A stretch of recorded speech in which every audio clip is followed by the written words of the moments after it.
Hi and hello, watch fans, and welcome to another edition of the Real Time Show with me, your friendly neighborhood jeweler, Aloma Joseph.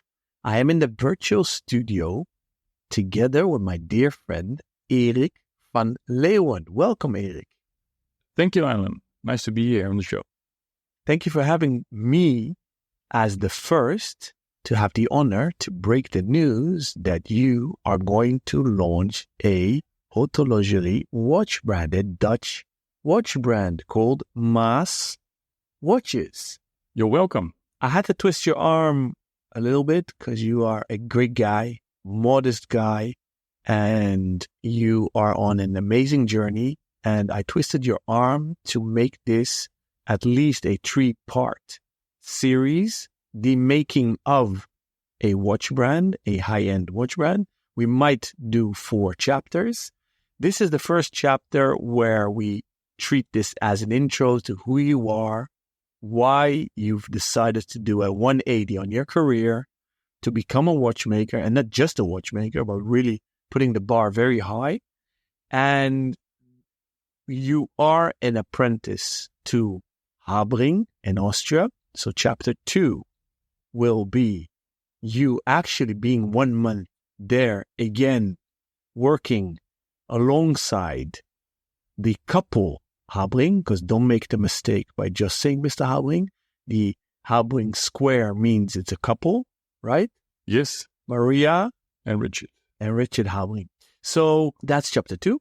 3 will record around the actual launch of your brand and the actual watches.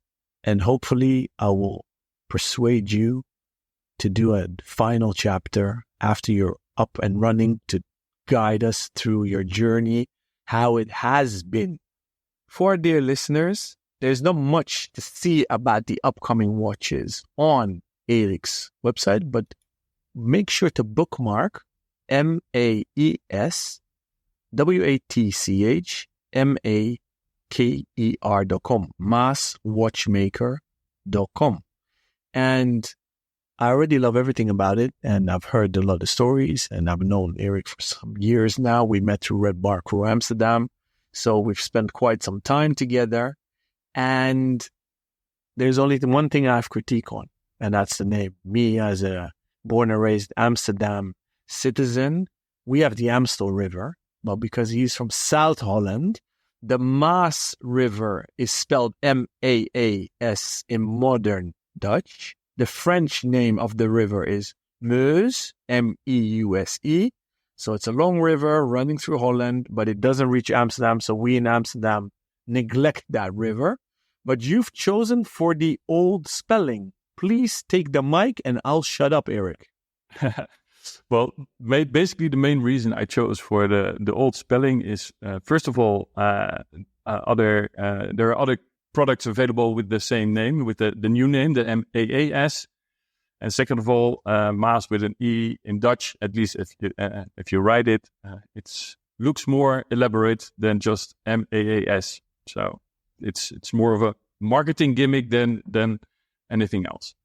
You're choosing for the chic option. Yes. You've chosen for the chic level of watchmaking, which is doing as much as possible in-house. But before we dive into that, please tell me who you are. You're 49. Yes. And why do you love watches? But that's a very simple answer. I love watches because my dad used to take me from a young age to basically every jewels showroom to look at watches. And basically that was where the love for watches was injected. And when I left the basic school, I got my first watch, which was a Swatch. And from then onward, my journey continued with many, many, many watches and changing tastes, etc., and also changing budgets, luckily. But ever since I was a kid, I was really into watches. You're 49 now, born and raised in Rotterdam. So yes. That's always the perpetual battle between Rotterdam and Amsterdam. We are phone code 020, Rotterdam is 010. Yeah. We always refer to each other as 020, 010. When Erik told me the first time he's doing a Rotterdam-based watch brand, I kid already immediately that let's do an Amsterdam collab. And Eric always kids with me, why do you always need to make all these Ace collabs with Amsterdam and these 3 X's on, so I can't buy your watches? So that's a perpetual running gag that he and I have. Yeah, it's still a tough pillow to swallow if we are up to a future collaboration. No, we're actually going to bridge that gap in the Netherlands, and then from there on, we'll take it to world peace. So it's I always see the glass half full. You're right. All kidding aside, you have a business school background like me. Yes. And I actually met you while you still were working on a C-level in big corps. Yes. And suddenly you said, "Hey, Alon, I'm going to become a watchmaker." So I said, another guy past his midlife crisis, finding him a new hobby. So walk us through that journey. Yeah. Well, basically, I have been educated as an economist, and ever since I started my professional career, I've been working in different kinds of management positions. And each time you have a next step on the ladder until the point where you have huge teams, big targets, etc. But I concluded that doesn't make me happy at all, but really not happy at all, especially managing big teams with all political discussions and people that are not able to work together. And, managing that process with between people is not my cup of tea. So it was nice to have the financial remuneration for that, because that enables you also to buy nice watches, but it didn't make me tick. And I was really asking myself, do I see myself doing this kind of jobs for the next part of my life? And basically the answer was no. And I have to tell you that I was always told by my father, look, you are quite good with your brains, so you should focus on developing a career with your brains because you're not a technical guy. So he always told me, if it's something technical, please go to your brother because he has more talent for being technical. So as a young kid, you believe that is true, right? So I never considered really going into technique. And that changed, let's say, 10 years ago when I became an MD of a company selling cutting tools for metalworking industry. And that means I visited a lot of companies who produce actually components, small components for high-tech equipment, but also huge components like engines for trucks. And that's where I found that technique and technology is really making me happy. And so I started looking all these documentaries on how it's made on YouTube, etc., etc. And that was the first time I had an old watch laying on my desk. And I thought, wow, let's open it and see what happens if I deconstruct it and then try to build it up. And, not to my surprise, it went well. And I also had the rare moment where you have a flow. So 5 hours passed. And I didn't even notice that 5 hours already passed. So that was basically the beginning of my journey into working with my hands and working on watches. After that first initial piece, which I did completely, out of my head without any further instructions, I decided to do a online course with Mark Lovick. It's a very popular channel at the time. So I bought some Chinese movements and, further developed my skills. But I also knew that doing an online course doesn't make you a better watchmaker. So I checked with the Dutch watchmaking school, which is in Schoonhoven, if they had also some courses available, and they did. So I did a 6-month course over there, where you basically get also all the theory behind the watch repair. And also that course really made me happy. And that was basically the time when I decided to do the 180, as you just called it so nicely, in my career, and wanted to go for the option to become a full-time watchmaker, basically. So I went to the teacher and said, look, at that time I was 45. What do I need to do to become a certified watchmaker? And he said, well, we do have a part-time watchmaking class, which is basically a course of 4 years. And, you have to go to a interview with some teachers to assess whether you're really up to the job and if you have the right motivation to do so.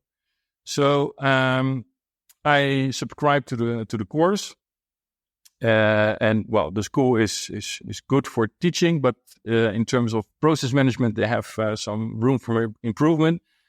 I didn't get any feedback whether I was allowed to start the course or not, but I was really confirmed that and convinced that this is what I would like to do for the rest of my life. So I also informed with other educational platforms like the DHI in the UK and also Watchmaking School in Antwerp as a plan B and C if for some reason I was not allowed to enter the watchmaking school. Luckily, I was allowed, and I started 3 years ago with the part-time educational program at the Dutch Watchmaking School. So that's how I ended up at the first stage to become a professional watchmaker. If I know how to add up and detract, your journey is already 9 years on the way, correct? Yes, correct. So you did the 4 years in Schoonhoven. Actually, I'm in my last year now. So when I will go to Hamering this month, in June, that will be my final, well, it's not a thesis, but my final internship to become a certified watchmaker. Walk us through that process of that click in your mind of saying, you know what, this is it. I mean, you gave us a hint that 5 hours flying by, and that was maybe and momentum for you that you said, hey, I found my calling. But from there, did you have a talk with your partner? Yes. It has implications on your lifestyle, your cash flow. To say the least, yeah. Yeah. So walk us through that, because you're still apparently you're a student again, and you're literally throwing away your career.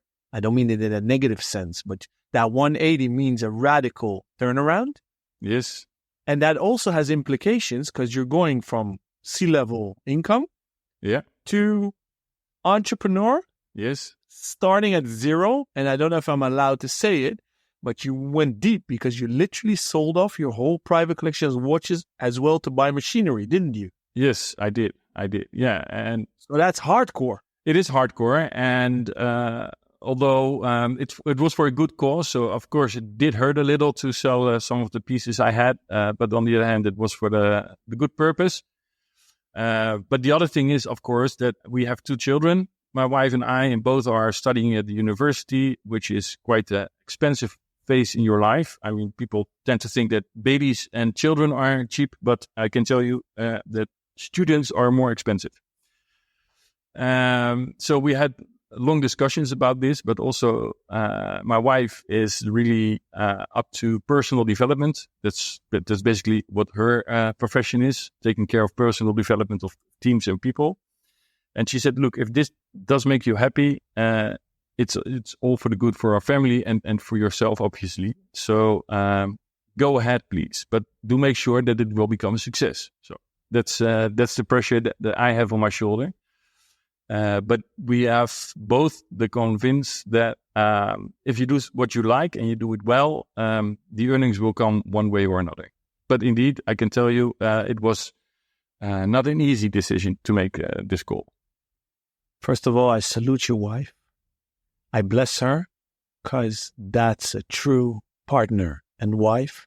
And as they say, behind every successful man is a successful woman, and obviously vice versa counts as well in an equal world where obviously women work as hard. So we can conclude maybe that's the number one critical success factor. Yes.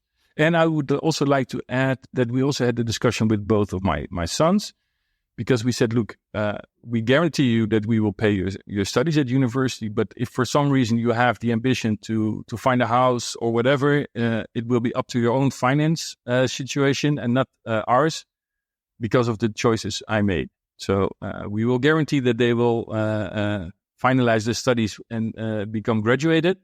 But anything outside that, it's something that they need to take care of themselves, or grant a student loan, for example.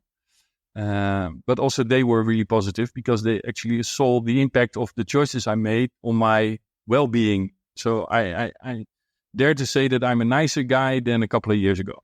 So it had an effect on a negative sense on your cash flow, but in a positive sense on your mental state and the family situation, apparently. Yeah. So your joy went up. So that's what we always preach. Watchmaking is the vitamin to joy of life. So it is, yeah. Thank you for confirming that.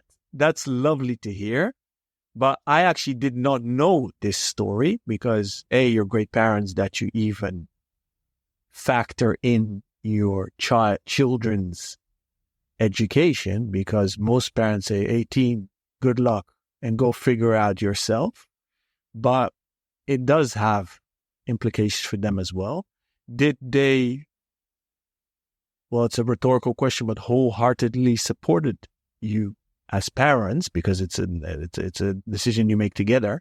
Yes, they did. They did. We are quite an open family, and we discuss many things at the dinner table, and also our personal struggles in professional life or in private life, if it's something that needs to be shared with the children. And also that what you always tell our children is, whatever you do in life, make sure you do something that you like and that makes you happy. So even if you, for example, one of my children is studying law now, but he is not sure whether he wants to continue in that. So we always tell them, at least finish one study, and then you can do anything you want in life. And well, I am maybe a good example for them as well. Being an economist, turning into a watchmaker is also possible. It's a matter of mindset. You have the skills, you have the know-how, and it's all about mentality. That's at least our motto in the family. And that's Rotterdam for you, because what I love about Rotterdam, it's a Dutch saying, hard voor weinig, maar nooit zagrijnig. Or is it different, the sentence? Yeah, no, that's true. That's true. Yeah, which rhymes into work hard for little pay, but never cranky. So it's a rhyme in Rotterdam, which I love, and that's the Rotterdam mentality. They're hard workers and no nagging and always upbeat and happy. Do you come from an entrepreneurial background? No, not at all. No. So I can tell you that from my parents' side, they really don't understand anything about this move at all. And my father is every time I see him, he's asking me, well, do you have a backup plan? And well, isn't that not a waste of your talent to move out of your previous activities? Because these people are from a generation, post-war, where financial security was the main thing in life. So he really can't understand the choices I made.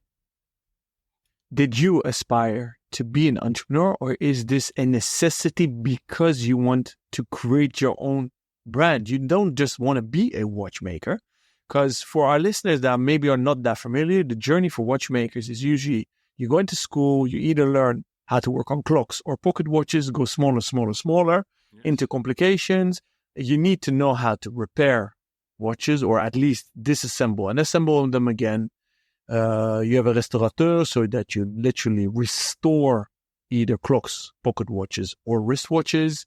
And a few only actually make new watches. So that's very rare. And then Eric put the bar very high, because basically you want to be at Habring's level, don't you? I do. And for sure I can confirm that it's not a normal choice.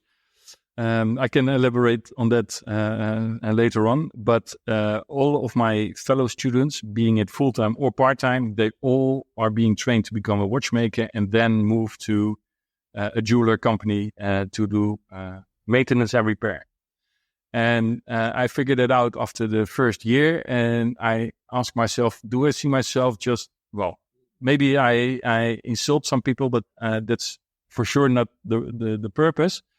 But replacing parts and make sure that customers get basically a new watch back each and every time, and also working always on the same calibers. That was something I did not envision myself doing at all.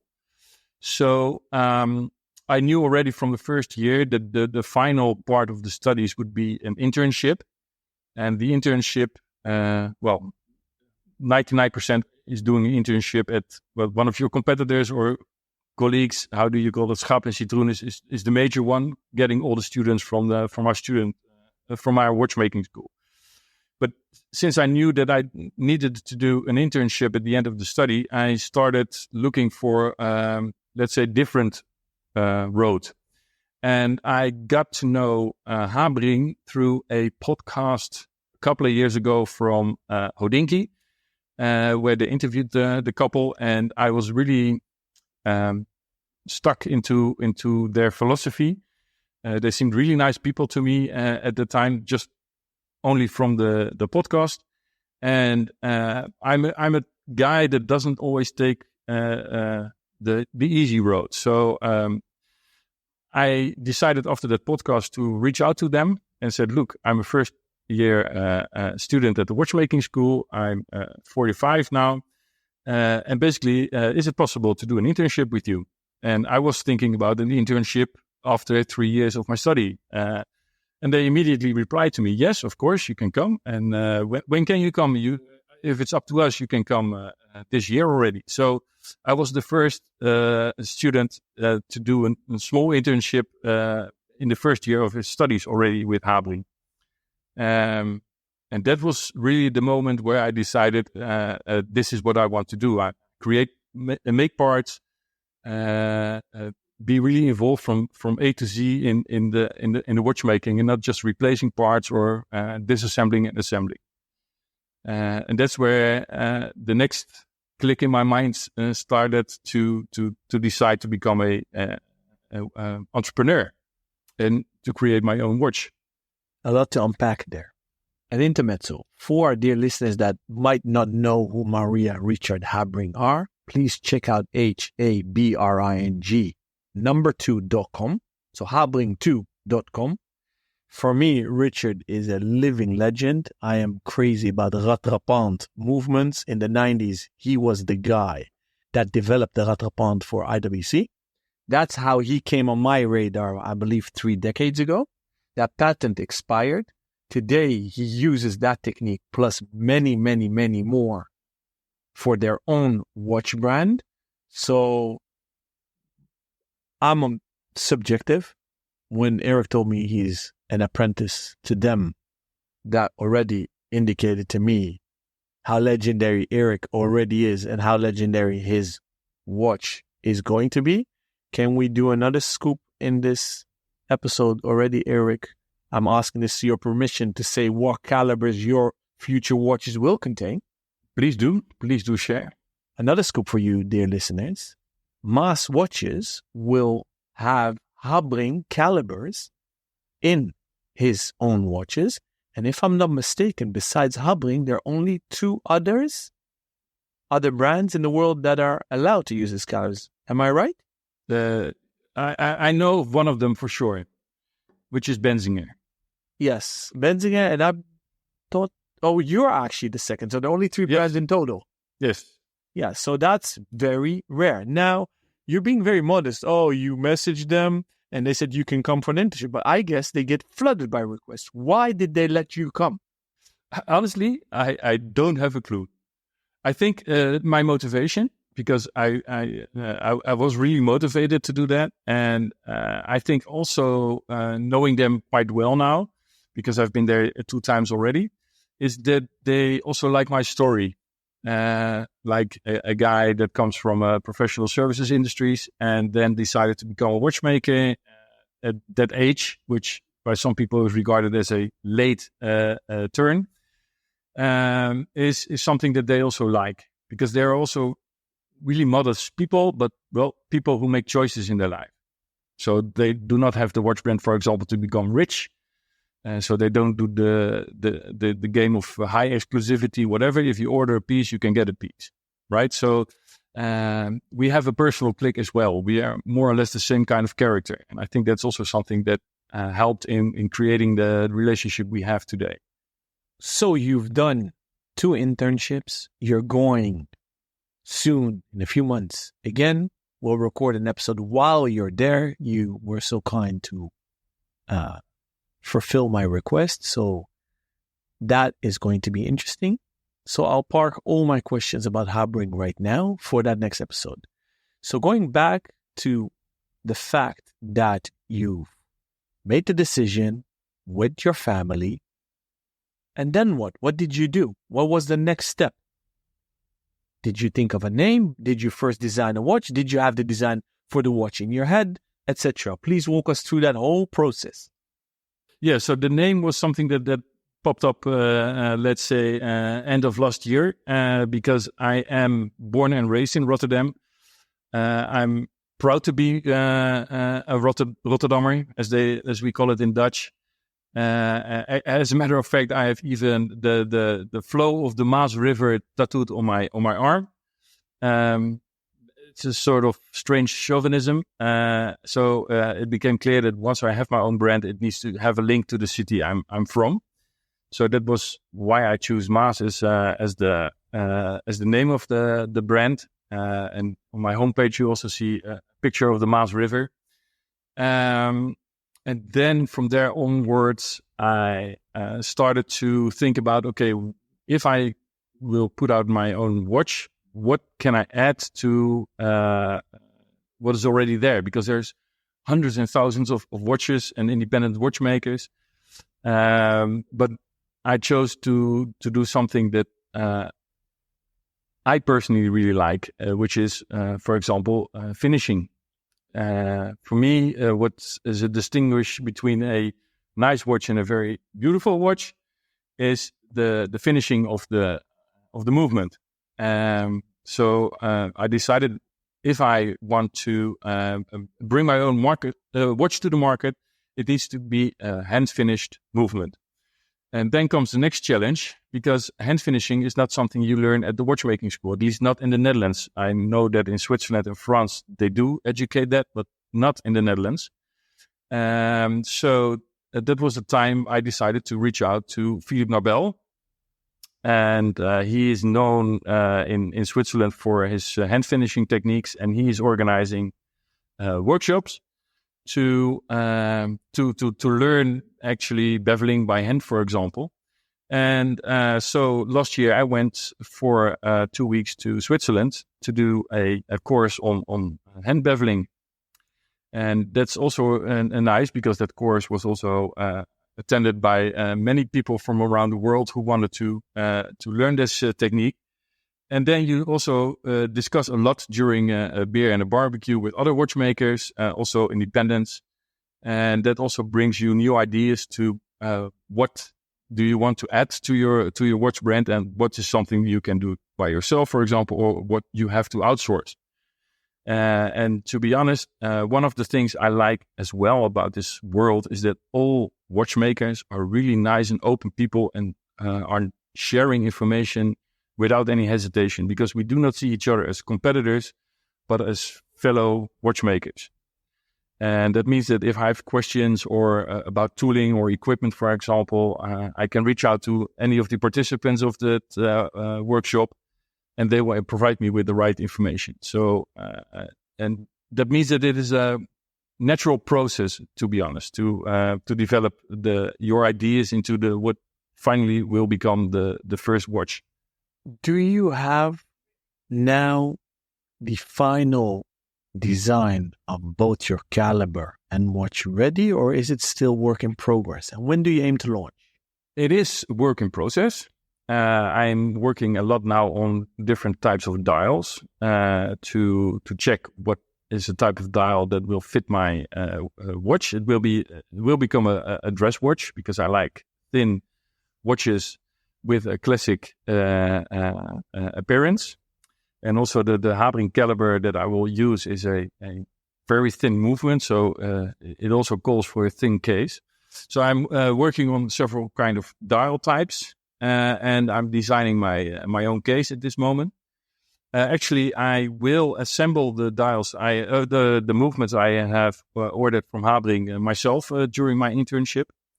And you need to know, I think, that what is really special about Habring is that really all components come in parts. So there's not a single assembled component that comes into the workshop. each and every component needs to be assembled together. So that means the axis needs to be put to the wheels. All the stones need to be put in the pellet fork, etc., etc.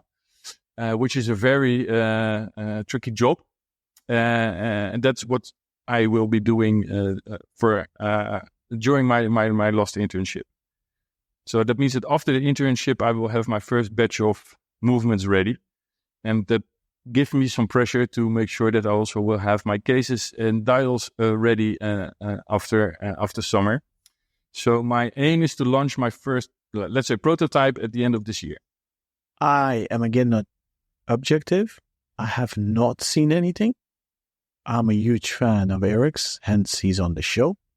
I have no commercial interest, full disclaimer, not as an investor, not as a retailer, and definitely not as the Real-Time Show. This is pure enthusiasm. To support him, I already ordered one. I have no idea what I've ordered. Eric, do you take orders from other crazy people like me who just get on board bandwagons of artisanal watchmakers like you? Yes, of course, although it is somewhat contradictory to my modesty, because I'm a guy that will live up to his promises, and I don't have a physical product to show yet, so that sometimes makes me feel a bit awkward if people say, no matter what, I will want to buy a run from you. Of course, I'm really proud of the trust that people have in me. So yes, the answer is for sure yes, but that also gives me some pressure. That's which is okay, because I need to bring the watches to the market. So when this episode airs, we don't know yet when, but it airs. People are hearing this right now. They get in touch with you. Probably the best thing is through your website and email, I assume. Yes. What will be the flow? How are you going to manage these orders? I mean, I've had the honor to have a close relationship with Sylvain Bernot and had seen his initial drawings and prototype, and I got on that bandwagon as well. So I've been there from the start of the journey. Instead of me telling our dear listeners about my journey, please tell us how you're going to manage the expectations of your future owners. How many watches are you aiming to make, you think? At this stage, I'm aiming for 10, maximum 12 watches per year, because I would like to do it by myself as long as possible, and not recruiting people, because in the end of the day, I will end up at the same situation probably as I had in my other career, where you have to manage a whole team. And that's not something I aim for. I love working together, but not in a manager-employee type of relationship. So in the first years, let's say 2 or 3 years, the output will be 1 watch a month. Are prices known already? Do you have an aim? Are you taking deposits? How are you going to manage your, I don't want to use the word waiting list, or are you going to make a waiting list? I hope so, because that means that people are willing to buy my story, to buy my watch, which is a very good push of trust. So yes, I will for sure do that. But coming back to a question you asked me earlier to explain about this process, it's a process that it's not easy to plan all the steps a long way ahead. So your question, we had a discussion a couple of weeks ago where you also asked the question, how do you foresee to take care of orders and communicate with customers if there is a waiting list, etc. And you came up with the idea to maybe work with agents or people who can do that on your behalf to completely focus on watchmaking. And that's something that I did not really, maybe call me naive, something I thought about, because I was really focusing, okay, what are the steps I need to do to create a watch? And I was not even thinking about selling it or putting it to the market. If it were up to me, and everything would be perfect in the world, I would be working in my workshop and come out immediately with 20 watches already finished. But unfortunately, that is not how it works in real life. So you made me think about how to deal with these kinds of questions. So that is a process that's going, naturally and also with ups and downs. And the question you ask how you want to deal with it is something I have not sorted out yet. And so at this stage, I would say it will be done by me until I have a vision on how successful my watch will be in the end. We've often got labeled the real-time show as the black book of the watch industry. So the concierge service of the industry. We love watches, Rob and I. David now is an integral part of the team, he as well. We love to help people. We love to connect people. So when I had this chat with Eric, this was really as a friend, not as a retailer, not even as a journalist. I do a lot of consultancy for luxury brands. It wasn't as a consultant. There was no self-interest there. So I really was trying to play devil's advocate to hold up a mirror and warn him for his own success. Because a lot of brands can be a victim of their own success. And you went for passion, and you need to watch out that you don't drown in your own success and flood of requests. So that's where the question came from. And that's when the idea for this podcast series was born, because I said, hey, why don't we do this journey on the mic? Yes. So we paused that conversation and we're actually doing it right now. So we didn't script this. We didn't, I didn't write up the questions beforehand. Eric didn't ask me, like many Swiss brands, to send them all the questions we have beforehand, or some PR managers want to script everything, which we hate on the Real Time Show, as you know, if you listen more often to this show. Let's talk about quality. It needs to be top level. Let's define that. Let's quantify that. And before we do so, what's your definition of manufacture? Manufacture for me is a movement that is from A to Z made by humans.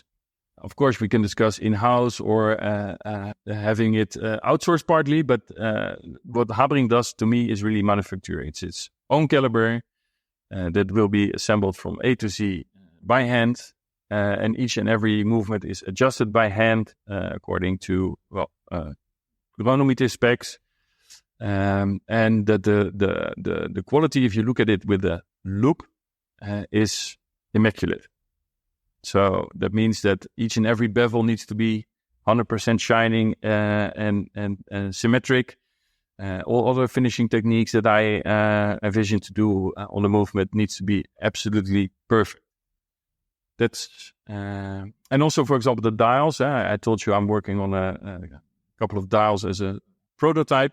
Is also something that I want to do by myself and not having it done by a machine. So it's really manual work, which makes a dial by definition unique, but also something which is a high quality. Will mass watches be titled manufacture or not? No, I'm honest. I'm not making my own movement. So I purchased the movement in the end. So I outsourced the development of the movement, etc. But what I do to it, to the movement itself, yes, that is, you could consider as manufacture, because each and every part I will finish myself by hand, including the wheels. You said top quality.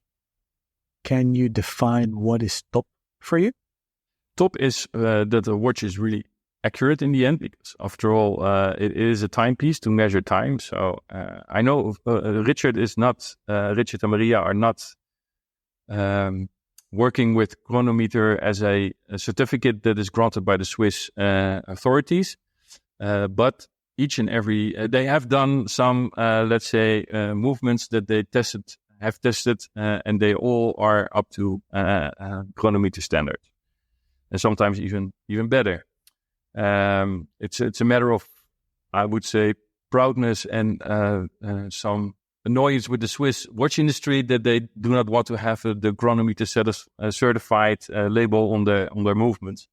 But in the end, a really reliable and accurate movement is for me top quality. It's interesting that you quantify the chronometric aspect of watches. Can you quantify the variance of the watch per day, which is for you top or not top. Because chronometer by COSC is -4 + 6, right? So that gives you an accuracy of 99.9% per day. Well, how do you define it? Well, I think that is already a very accurate watch. I know from experience with my own personal Habring watch that it does -2 + 2 a day. So it's even a bit more accurate than the chronometer standards. Very interesting to hear, because that's even higher. Because if -4 + 6 is a delta of 10, you're talking about a delta of 4, which is more than 50% more accurate. That's extremely high. For our dear listeners that might not know, 0 does not exist. No. Temperature already has an effect on the variance of your beating organ, the heart of the watch, and pressure, etc., etc. So 0 doesn't exist. And as a watchmaker, correct me if I'm wrong, Eric, you're happy if the deviation is every day the same, meaning if it's every day +3 seconds, you're happy because then you can regulate it. If it's every day something different, as a watchmaker, you're not happy, right? No, not at all. It's very annoying. Yeah, so top quality. We also quantify top quality in the level of finishing. Yes. Can you elaborate a bit about what you're going to do to your watch, meaning caliber, case, dial, strap? Let's say it's 4 components, right? What makes up a watch. So what are you going to do on those terms of quality and finishing? Yeah. So let's start with the movement. So I will finish all the bridges. Top of them will be frosted, and the angles will be beveled. And I will also finish the visible wheels, which is a very tedious job because you need to hand file all the spokes of a wheel. That's also really satisfying work to do if it is a success, because it can also go wrong, and you do not have much room to make mistakes if you are finishing a wheel. The case initially will be a stainless steel case, partly set and finished and partly polished on the bevels. I want to introduce the watch with a leather strap with a nice deploy and buckle, having my own name on the clasp. And of course, the quality of the crystal will be sapphire crystal, anti-reflective coating on both sides, hand-blued watch hands, and I will want to make my own crown as well to the watch. Make, you mean in Rotterdam, in your own atelier? Yes.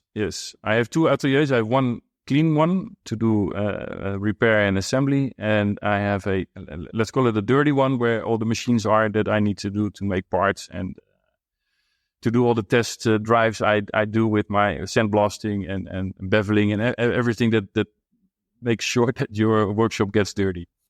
Straps will be made where? I would like to go for a Dutch option because I want to have it as Dutch as possible. But to be honest, I'm not fully into that chapter yet, because my main focus is to have the case, the dial, and the movement completely finished.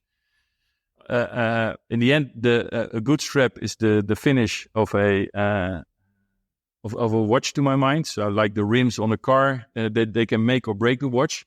So I will definitely spend a lot of time on that to find the perfect strap. But at this stage, I didn't have a choice, made a choice yet. I personally do not like it when a new watch design or any design that comes out, first thing people do is compare it to something else, right? But that's the nature of human being. We live by association. Everything is by association. Yeah. So I'm going to break my own rule and ask you, will there be resemblance with other either A, brands, or B, designs, or is it something total new? I don't think there will be. Of course, in the end, you have a very small surface on which you can make the difference, right? It's a dial in the end. I do think I will come up with a dial that is unique because we are experimenting together with a friend of mine on a wooden dial, but not just a simple wooden dial, but really a beautiful, beautiful wooden dial with a 3D effect. And to be honest, I don't know many brands on that level who have worked with a wooden dial at this stage. So that's something unique. If we're talking about movement, one of the guys that is a really big inspiration for me is Philipp Pikulik in Germany. He's doing also very nice finishing techniques on all the movements he uses, but he doesn't have a Habring movement, and that's also something quite unique, I guess. When you say wood, what comes to my mind is these old Rolex day dates that had wooden dials, I believe in the 70s, 80s. And obviously when I think wood, I think marquetry. Are you talking about wooden marquetry, or is it going to be a solid wooden? The solid wooden dial. Yes. And you said, well, only dial. I respectfully do not agree with you. Obviously, a lot of new brands force themselves to create crazy shapes of cases because it has never been done before, and not so much for aesthetical reasons. And there's nothing wrong with making a classic dress watch, let's call it a Calatrava case. I'm not saying that you're doing that, but did you opt for a round, classic, fixed lugs? Yes, fixed lugs, but I want to add something to the lugs that will make them outshine the rest of the case. Can you say something about height? Because we are, I believe, in a phase of history where we're going back to smaller. Needs to be under 39, preferably under 10 millimeters for three-handers, non-chrono or complicated watches. Yeah. Can you say something about the dimensions and how important that is for you? It is really important because coming back to your remark regarding case designs, of course, if you design a case which is different just for being different, it's nice for a short time, but in the end, it's also something that you would like to wear and need to wear. And if you have something which is really, let's say, strange, it's nice for a short time, but for a long time, I doubt if you keep on continuing wearing that watch at all occasions. And my aim is to have a watch that you would like to wear basically every day. Because it's a nice watch, it wears comfortably, and it fits with your lifestyle. So it needs to be a very wearable dimension. And for me, 39 is really the optimum size. I told you I have a Habring myself, which is 39 millimeters in diameter. And that's the reference I will use for my own watch as well. And same goes for the height. It will be 9 millimeters max. So that means I will not have a screw-in case back, but a press-in case back, because I do assume that people do not dive with the watch, and that will enable me to make the case as thin as possible. How much of a dictator are you? Meaning, new collectors will contact you after hearing this episode, and hopefully all other marketing activities that you will do, and the majority will ask you for customization. Will you do it, or is it non-negotiable? At this stage, it's non-negotiable, and for the plain reason that I need to bring out my watches first, as I initially thought about it.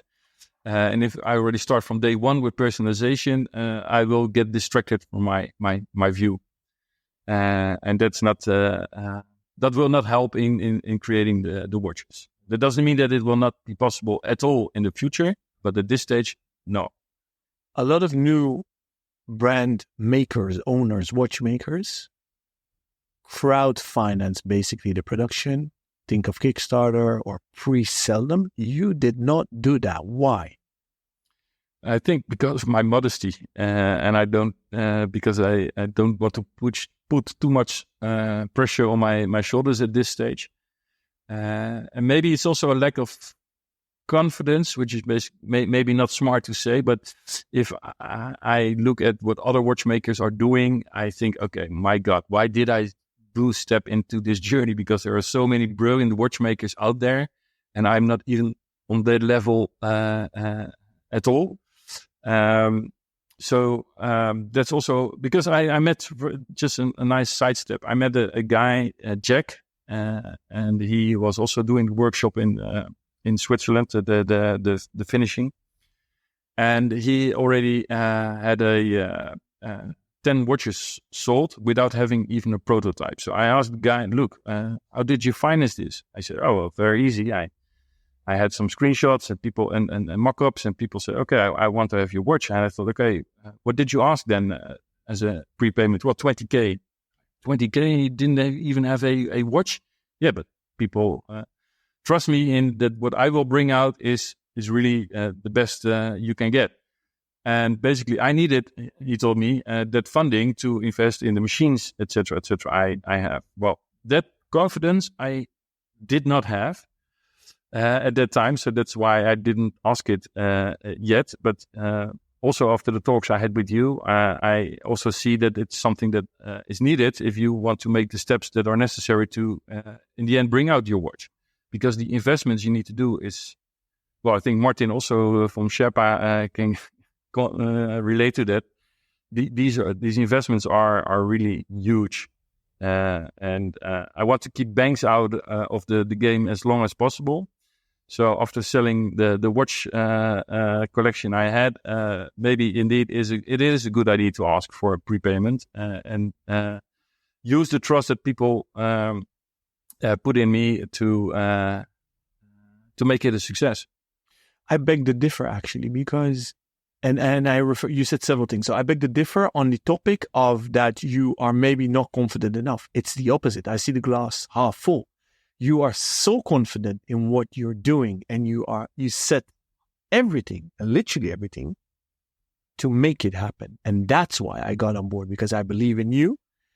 You are not opportunistic. I'm not saying that all the Kickstarter guys and girls are opportunistic, but they have a escape valve. They if it doesn't sell enough, they walk away. Yeah. You have no way of backing out of this. No. So that's what I mean by begging to differ. But because you done that and you took that stepping stone, I need to create context to what you said, what I advised you, that at a certain point, if you're going, don't be arrogant and do give those that believe in you a slot. Yeah. And if they want to do a deposit, have a conversation about it. Don't be adamant by not doing it. And that's the context that I gave. Yeah. But for me as a collector, not a retailer, not an investor, as a pure collector, I love the fact that you are following your gut feeling. And yes, you are effing crazy that you're doing it. Not so much that you gave up a good income and a career, because that I don't care about. I always say follow your passion. And I love the fact that this is your calling, and you are doing you're doing your thing. And that's the beauty about it. It's authentic, it's real. And that's why I forgive you calling it Maas and promoting Rotterdam so much.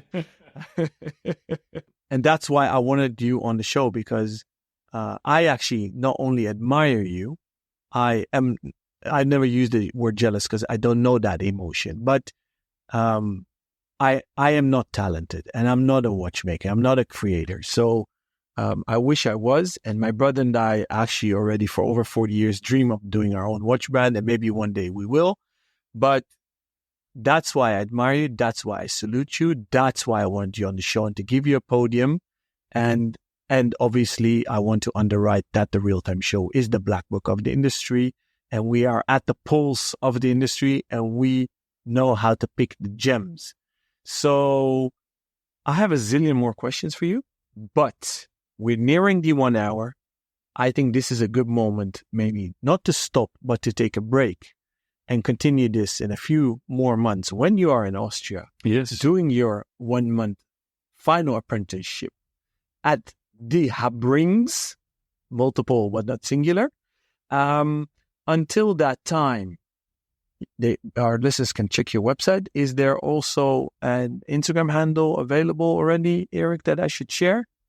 There is, but I'm very honest. I put all my times into the development of my watch and not into posting things on my Instagram. So that says it all. Check MAES watchmaker.com. Thank you, Eric, so much for sitting down with me. I've enjoyed this hour. For me, it flew by because I didn't notice we're almost nearing the 1 hour. And I'm like, oh, shoot, I'm the moderator of this conversation and not just a listener. Thank you. I'm looking forward for chapter 2. Thank you.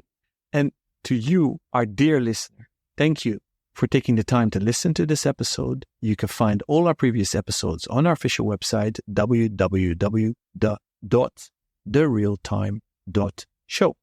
And you can find us on Instagram at therealtime.show. If you want to support the show, please subscribe, like, rate, and share it with your friends. If you have any questions, feedback, and or criticism, please do send us a message. You can also DM us if you want to join the TRTS community, where you can also find Eric, because he's an avid member of our community. You can reach David via Instagram at his handle at DAVAUCHER. Rob, you can find at ROBNUDDS, and me at ALONBENJOSEPH. And if you prefer to send us an email, you can just add our first name to at therealtime.show, like our IG handle. Stay sane and keep on ticking.